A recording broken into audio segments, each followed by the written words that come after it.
Hey guys, Noelle here. Wanted to record a video and show you a little bit more about how our superior mop system works and just kind of share some more info and show it to you in action. This is a really popular product. I think it's something that everyone should have in their homes. It's super versatile. You can use it on ceramic, on bathroom tile, kitchen tile, hardwood floors, pretty much any floor surface. And you really get a ton of use out of it. It's fast, it's easy, and of course super effective, and you're not using any harsh chemicals anymore to clean your floor, which is amazing. So if you purchase the Superior Mop System, you get this telescopic ergonomic handle. You get the base as well, the silver base here, and then it comes with two mop pads. So you get the dry mop pad and then you get the wet mop pad. The wet one I'm going to show you when we move into the kitchen a little bit later in the video. For right now, I just have the dry mop pad attached. So to start with the handle, like I said, is telescopic, so you can twist it and you can adjust the height. You can twist it down low, which is kind of fun if you have little kids who like to help you clean. You can put it down low for them and they can push it around the floor.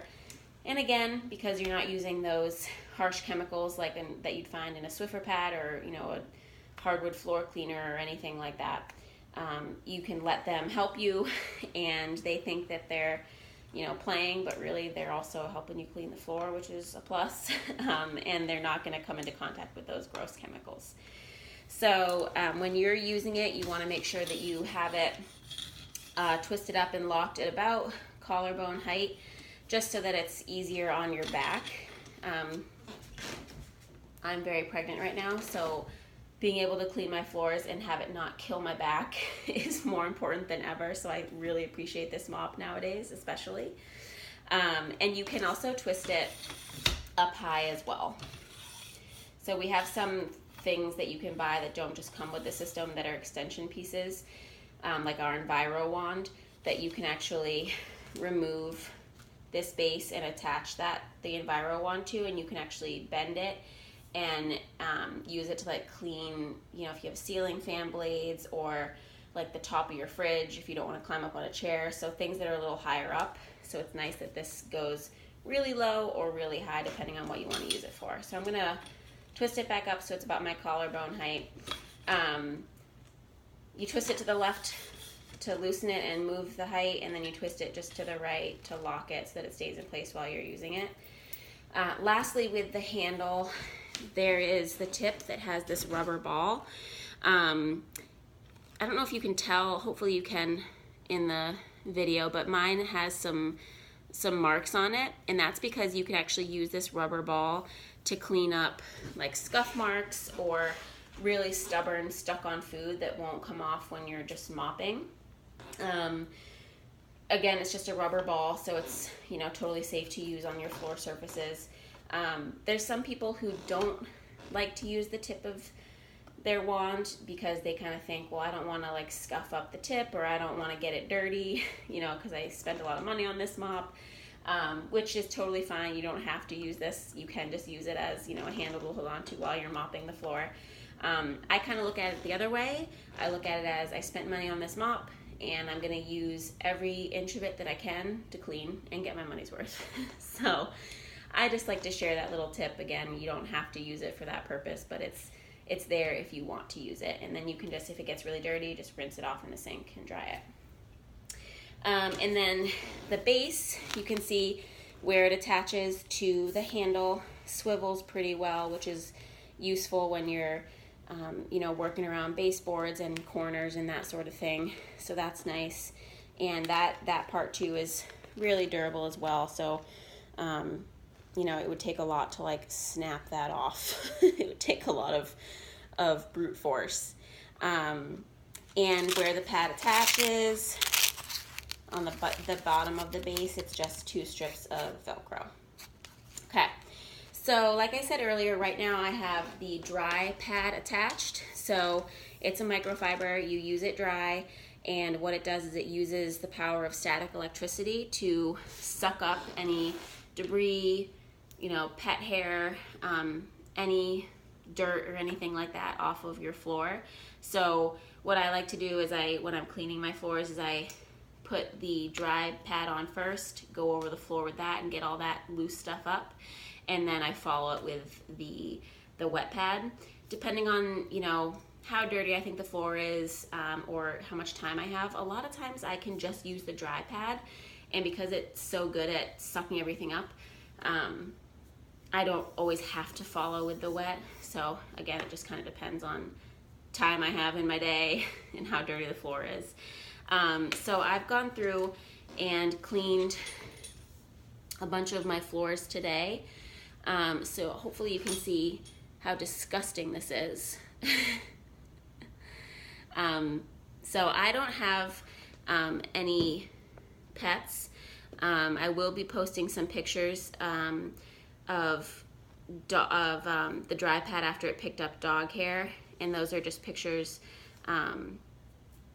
from someone else's house, but I definitely want to share those with you because I know a lot of you guys probably have pets, and I want to make sure that you can see how well this picks up any loose pet hair. So this is really nasty. So what I want to show you now, I'm going to take you into the kitchen and I'm going to show you how you clean your pad. So the dry pad, you don't have to clean every day in terms of like rinsing it out. Sorry, let me just adjust you. There you go.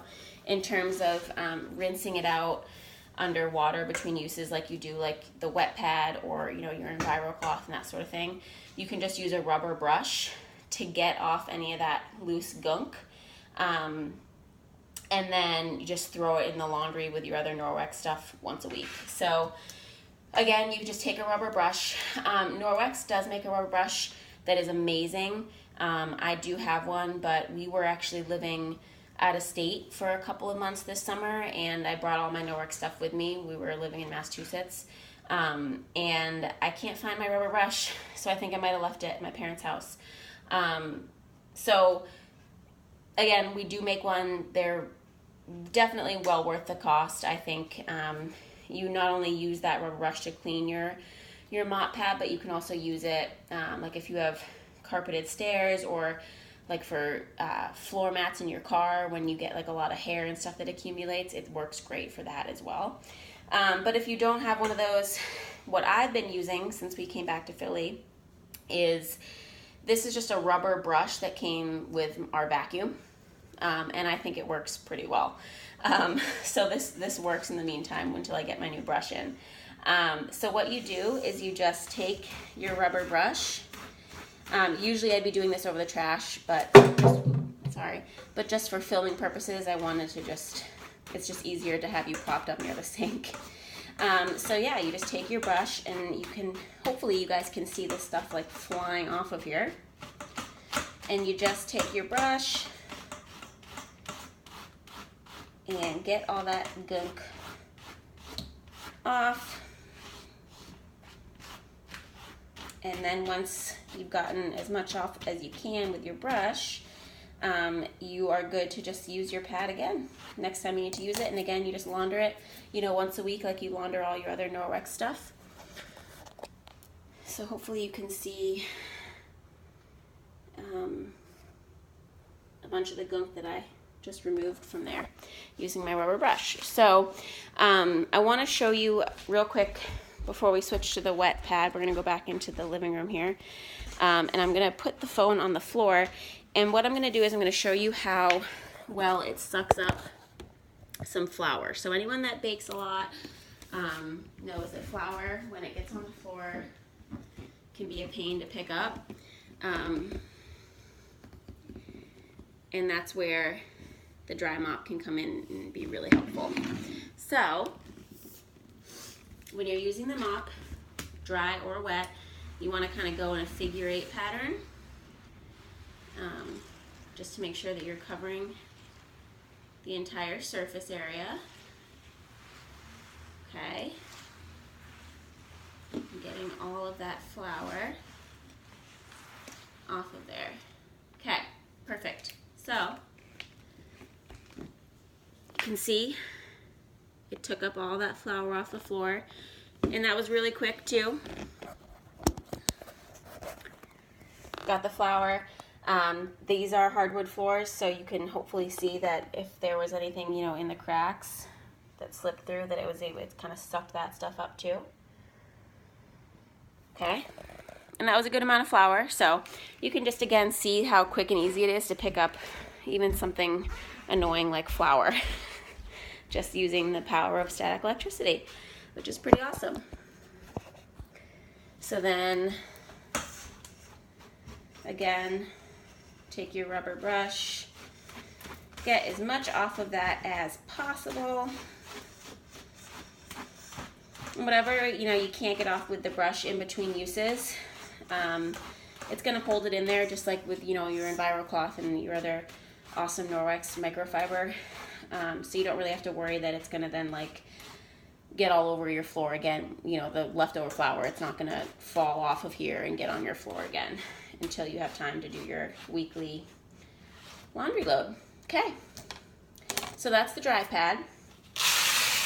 So I want to show you the wet pad next. So your wet pad looks like this. Okay, same size as the dry pad.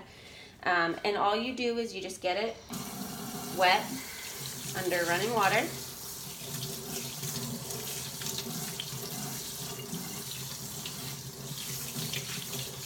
Okay, and this thing can actually hold 10 times its weight in liquid. So it can hold a lot, which is great. And then what you do is you just kind of wring it out. You don't need it super wet. In fact, the less wet the better, because then you have, you know, the less liquid that's in here before you even start cleaning, the more, you know, stuff it can pick up and hold, especially if you're picking up spills. So to attach the pads, you can just try to attach it this way, like holding it upright. Kind of a pain though, so what I do is I just throw my pad right down onto the ground. Sorry, let me adjust. I don't know if you can see. I don't know if I'm in the right field of vision.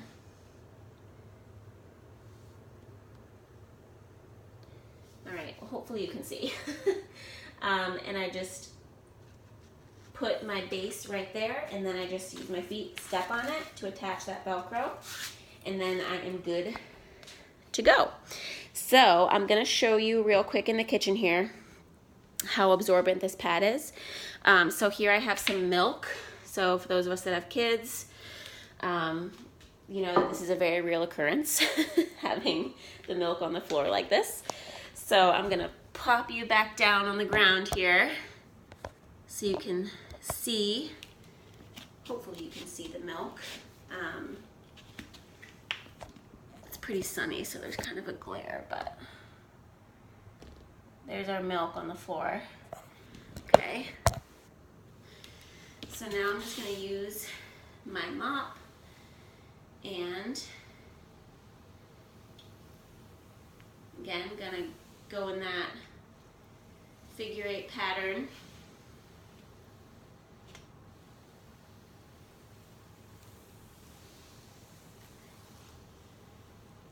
Suck up all that milk.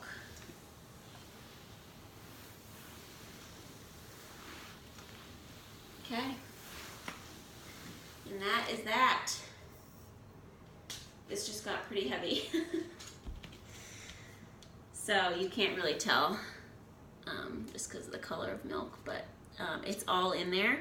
And then what I'll do is I'll take this pad right over to the sink and rinse it out. When you take your pads off, a little trick that I like to tell people, you can see that the pads, you know, they're bigger than the base itself, so you can just step on the ends of the pad and pull your handle up. And that's just a quicker, easier way to remove the pad when you're done using it. Okay, back to the sink. And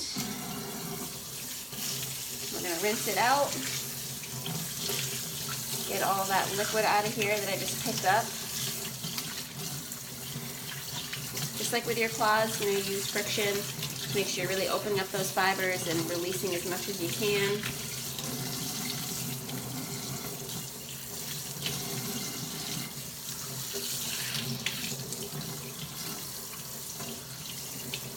Okay, and because you do use this wet, it does have the back lock, microsilver in here too, so in between uses that microsilver is going to go to work and inhibit that growth of bacteria, so like your claws, it's not going to start to smell or anything in between uses. And then wring it out and you are good to go.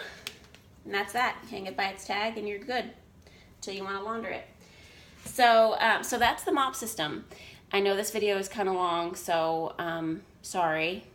Per usual, I probably rambled a lot, but I feel like there's a lot of info to go over with the mop because you can use it in so many different ways, and it comes with you know, those two pads that serve different purposes for you. So so definitely let me know if you have questions.